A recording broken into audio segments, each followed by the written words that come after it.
እንኳን ወደ እርግዝና መረጃ ቻናል በሰላም መጣችሁ። እርግዝና በሴት ልጅ ውስጥ እጅግ አስደሳች ጊዜ ቢሆንም ሰውነቷ ውስጥ የሚፈጠሩት ለውጦች ግን አንዳንድ ጊዜ ከባድ ፈተና ሊሆኑባት ይችላሉ።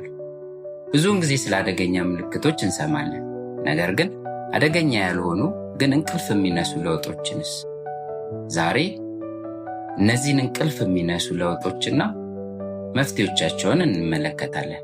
ለቻናሌ አዲስ ከሆናችሁ ሰብስክራይብ በማድረግ እንዲሁም ቪዲዮን ከመጀመራችሁ በፊት እኔንም ለማበረታታት ላይክ በማድረግ ጀምሩት። የመጀመሪያው እና ብዙ እናቶች ላይ የምናየው ለውጥ ማቅለሽለሽና ትውከት ነው። ሞርኒንግ ሲክነስ እንለዋለን። አብዛኛውን ጊዜ በመጀመሪያዎቹ 3 ወራት ውስጥ የሚከሰት ነው። ይህ የሚሆነው በሰውነታችን ውስጥ ያለው የኤችሲጂ ሆርሞን መጠን በመጨመሩ ነው። ስለዚህ መፍትሄው ምንድን ነው?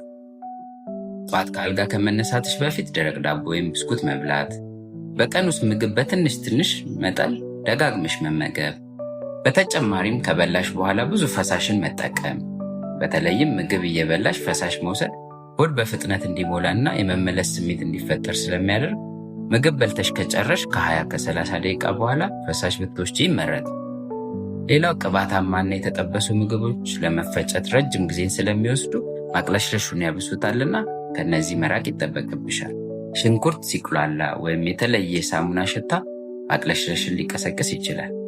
ስለዚህም ከነዚህ ሽታዎች ለይቶ መራቅ ወሳኝ ነው። ጥናቶች ደግሞ እንደሚያሳዩት የዝንጅብል ሻይ መጠጣት እጅጉን ፍቱን መፍትሄ እንደሆነ ይጠቁማሉ። ሁለተኛው ማቃርና ልብ አካባቢ ማቃጠል ነው። ሀርት በርን እንለዋለን። ጽንሱ እያደገ ሲመጣ ጨጓራችን ወደ ላይ ስለሚገፋው እና የጨጓራ በር ሆርሞን ምክንያት ስለሚላላ ሁለተኛውና 3ኛው ወራት ላይ ብዙ እናቶችን የሚያሰቃይ ነው። ፕሮጀስቲን ሆርሞን የሆድ ጡንቻዎችን ስለሚያዝናናና የጨጓራ አሲድ ወደ ላይ እንዲመለስ ያደርጋል። ስለዚህም ይህንን አደገኛ የሆነ ህመም ለመከላከል ምንድነው መፍትሄው? አንደኛ፣ ከመተኛታችሁ 3 ሰዓት በፊት ምግብ መብላት ይጠበቅብሻል።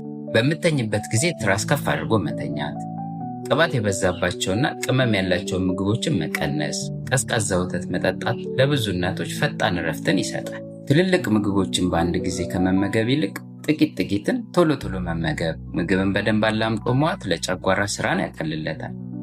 በልተው ወዲያው መተኛት አይጠበቅብሽም። ቢያንስ ከ1 እስከ 2 ሰዓት መቆየት አሲድ ወደ ላይ መመለስ እድሉን ይቀንሷል። ወደ አልጋ ከመሄድሽ በፊት 1 ብርጭቆ ቀዝቃዛ ወተት መጠጣት በጨጓራ ውስጥ ያለውን አሲድ በማጥፋት ወይም ኒውትራላይዝ በማድረግ ሰላማዊ እንቅልፍ እንድታገኝ ይረዳሻል። 3ኛው የቆዳ ላይ ለውጦች ናቸው። ማላስማ ወይም ስትሬች ማርክ እንላቸው። ፊታችሁ ላይ የሚወጡ ጥቁር ነጠብጣቦች ወይም በሆዳችሁ ላይ የሚታዩ መስመሮች አደገኛ አይደሉም። ይህ በሜላኒን መብዛት ምክንያት የሚመጣ ነው። ስለዚህ መፍትሄው ምንድን ነው? ለፀሐይ ብዙ አለመጋለጥ፣ ቆዳን ሁል ጊዜ በሎሽን ወይም በዘይት እንደ ኮኮናት ዘይት ማርጠብ፣ ቆዳችን የመለጠጥ አቅሙ ኢላስቲሲቲ እንዲጨምር በቀን ቢያንስ ከ2 እስከ 3 ሊትር ውሃ መጠጣት እጅግ አስፈላጊ ነው። ይህ ከውስጥ ወደ ውጭ ለቆዳ ጥንካሬን ይሰጣል። ይህ ለውጥ ደግሞ ከወሊድ በኋላ በሂደት እንደሚጠፋ ማወቅና አለመጨነቅ ያስፈልጋል። 4ኛው የደም ስር እብጠት ወይም ቫሪኮስ ቬን የምንለው ነው።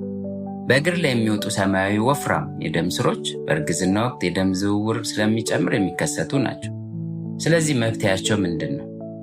ወደ ከፋ ደረጃ እንዳይደርሱ እግርን አጣጥፎ መቀመጥ የደም ዝውውርን ስለሚገታ ይህንን ልማድ ማቆም አለብሽ።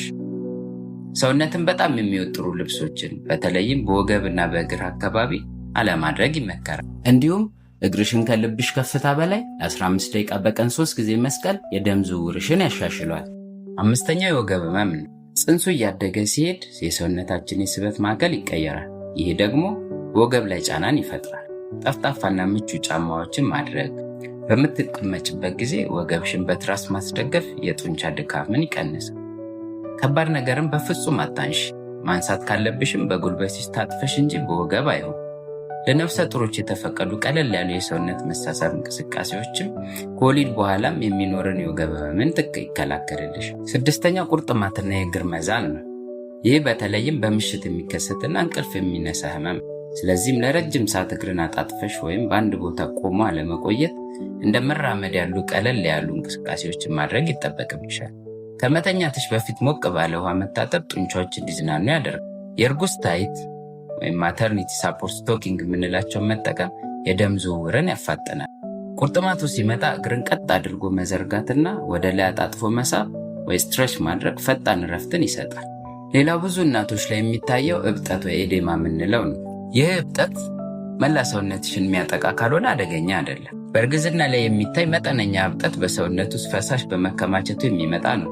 ነገር ግን እብጠቱ ከፊትና ከእጅ ጋር ከሆነ ወይም ከአይን ብዥታ ጋር ከመጣ ወደ ሕክምና መሄድ ያስፈልጋል። ስለዚህ ይህ እብጠት ወደ ከፋ ደረጃ ወይም መጠኑ እየጨመረ እንዳይሄድ ለማድረግ መጠቀም ያለብሽ መፍትሄዎች የሚከተሉት ናቸው። ለረጅም ሰዓት አለመቆም፣ ስትቀመጪ እግርሽን ከፍ አድርገሽ መስቀል፣ እንዲሁም ለብዙዎች የሚገርም ቢሆንም ውሃ መጠጣት ሰውነታችን ብዙ ፈሳሽ እንዳያቆር ይረዳል። እንግዲህ እናቶች እነዚህ ያየናቸው ለውጦች አደገኛ ባይሆኑም ተገቢውን ጥንቃቄ ካላደረግን ግን በእርግዝና ጊዜያችን ላይ ምቾት ሊነሱን ይችላሉ። እነዚህን ቀላል መፍትሄዎችን በመተግበር ራስሽን ጠብቂ። ህመሙ ከፍተኛ ከሆነ፣ ትኩሳት ካለ ወይም እብጠት ከፊትና ከእጅ ጋር ከመጣ የግድ ወደ ጤና ተቋም መሄድ እንዳለብሽ አትዘንጊ። ይህ መረጃ ጠቃሚ ሆኖ ካገኘሽው ለሌሎች እህቶችሽ እንዲደርስ ላይክ አድርጊው። ተጨማሪ ጥያቄ ካለሽ ኮመንት ላይ ጻፊልኝ። ለቻናሌ አዲስ ከሆናችሁ ደግሞ ሰብስክራይብ በማድረግ ቤተሰብ ይሁኑ። በቀጣይ ቪዲዮ እስክንገናኝ ጤና ይስጥልኝ።